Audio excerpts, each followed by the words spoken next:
How do you know what you know पुस्तकाचा मराठी अनुवाद chapter 9 भाग 2 अधस्त आणि उच्च ज्ञान.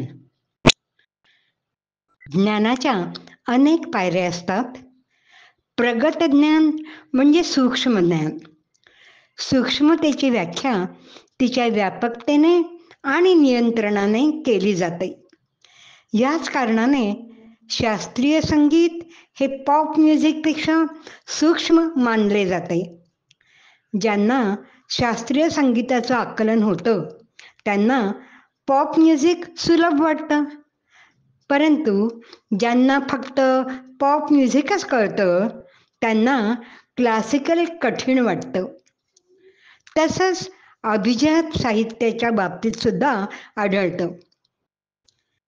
जास्त सूक्ष्म व व्यापक ज्ञान हे अधिक उपयोगी पडतं. उदाहरणार्थ, बीजगणितातली समीकरणे किंवा वैदिक गणित.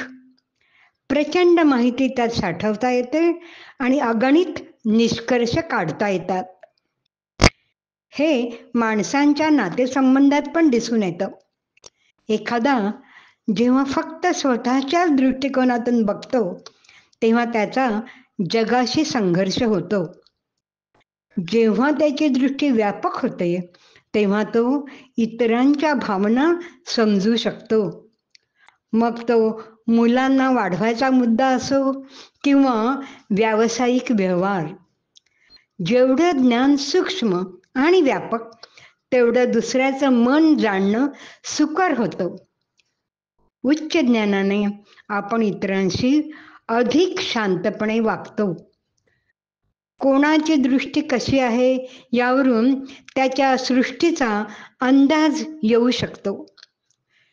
विक्रेता एका दृष्टिकोनातून पाहतो तर ग्राहक दुसऱ्या दृष्टिकोनातून पाहतो.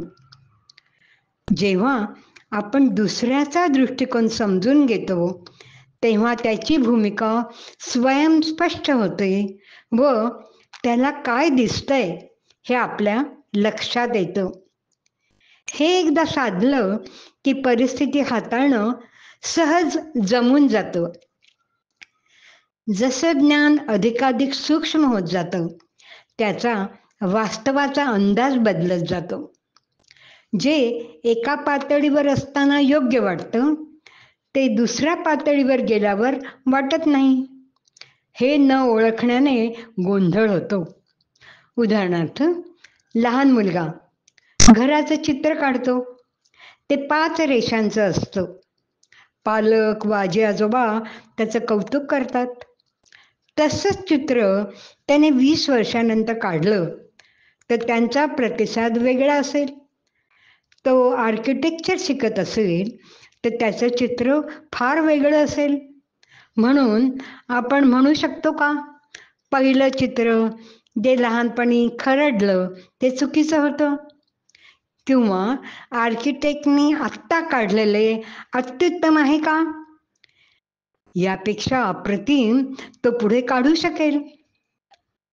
दोन्ही चित्रे लहानपणी रेखाटलेलं व आर्किटेक्टनी आत्ता काढलेलं मर्यादित आहेत. त्याचप्रमाणे सर्व ज्ञान मर्यादित असते. ज्ञान अखंड आहे, त्यात सातत्य आहे. सुरुवातीच्या भागाला अज्ञान म्हणतात आणि नंतरच्या भागाला ज्ञान म्हणतात. परंतु सर्व पायऱ्या मर्यादित आहेत जोपर्यंत अंतिम सत्य ज्ञात होत नाही. अधस्त व उच्च ज्ञान हे सापेक्ष शब्द. एका शिडीसारखे. पुढची पायरी खालची ठरते जेव्हा आपण अजून पुढची पायरी चढतो. जेव्हा ज्ञानाचे श्रेणीकरण जाणले जात नाही तेव्हा गोंधळ होतो.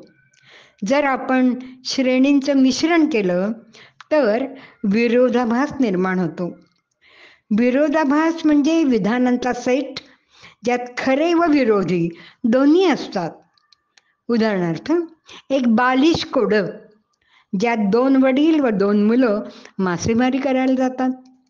प्रत्येकाने एक मासा पकडला आणि ते 3 मासे घेऊन घरी आले. हे अशक्य वाटतं. या विरोधाभासाचं निराकरण होतं जेव्हा समजतं की दोन वडील व दोन मुलं म्हणजे आजोबा, वडील आणि मुलगा. जेव्हा नातेसंबंध लक्षात येतो तेव्हा विरोधाभास मिटतो. अशा प्रकारे आईन्स्टाईननी किती स्पष्ट सांगितलंय, The biggest problems of our day cannot be solved by the same kind of thinking that created them.